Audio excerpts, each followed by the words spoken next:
to try and put people in touch with something that they had not been taught how to recognize, something that they didn't know how to think about it. They didn't know how to recognize it. They didn't know where to look for it.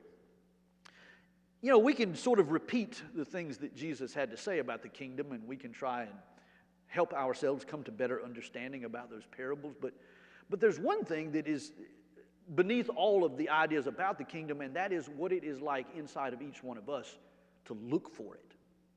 We can pick up on maybe some of the meanings or the ideas of the kingdom that came across in this parable or that parable, but sort of the posture of life to be seeking and searching. That's something that Jesus doesn't spend as much time talking about. How do we put the approximate likeness of God's character?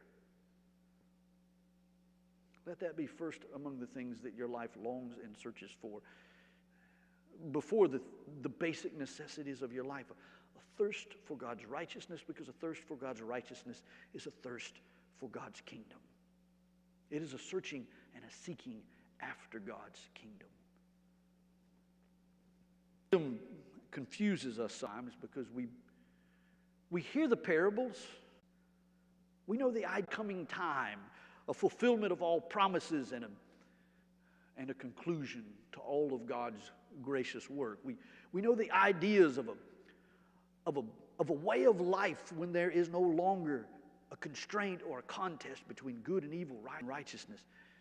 We have that sort of idea about the kingdom of God ahead, and then we have the parables to tell us different things about what that life will be like and what the experience of God's kingdom is.